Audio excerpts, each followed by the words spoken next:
Supreme ধাক্কার পর নিয়োগ মামলায় পার্থ চট্টোপাধ্যায়ের বিরুদ্ধে চার্জ গঠনের তোড়জোড় শুরু করা হয়েছে। ইডির তরফ থেকে চার্জ গঠনের তোড়জোড় শুরু বিচার ভবনে। আগামী 24 ঘন্টার মধ্যে ইডিকে সমস্ত নথি দেওয়ার নির্দেশ নিম্ন আদালতের তরফ থেকে। এই বিষয় নিয়ে আমাদেরকে আরো জানাবেন বিক্রমের সঙ্গে আমরা যোগাযোগ করছি, কথা বলবো বিক্রমের সঙ্গে। তবে তার আগে আপনাদেরকে জানিয়ে রাখি, 5 নম্বর সাপ্লিমেন্টারি চার্জশিটে যারা অভিযুক্ত হিসেবে যুক্ত হয়েছে তাদের নোটিশ এবং নথি দেওয়ারও নির্দেশ দেওয়া হয়েছে নিম্ন আদালতের তরফ থেকে। প্রায় প্রতিদিন বিচার প্রক্রিয়া এক্ষেত্রে চলতে পারে, মৌখিক পর্যবেক্ষণে এমনটাই ইঙ্গিত দেওয়া হয়েছে আদালতের তরফ থেকে।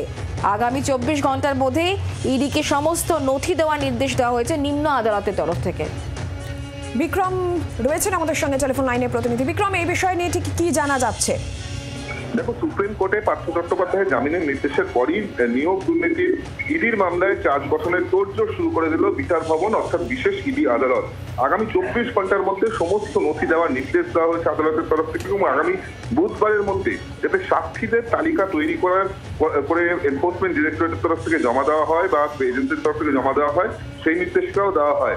প্রায় প্রতিদিনই এই বিচার প্রক্রিয়া চলতে পারে এমনটাই মৌখিক পর্যবেক্ষণে কিন্তু ইঙ্গিত দিয়েছেন বিচারক শুভেন্দু সাহা।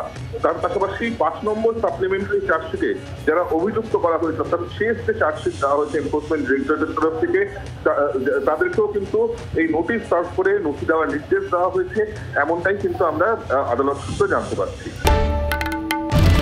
বাংলার আওয়াজ, বাঙালির আবেগ, জি 24 ঘন্টা।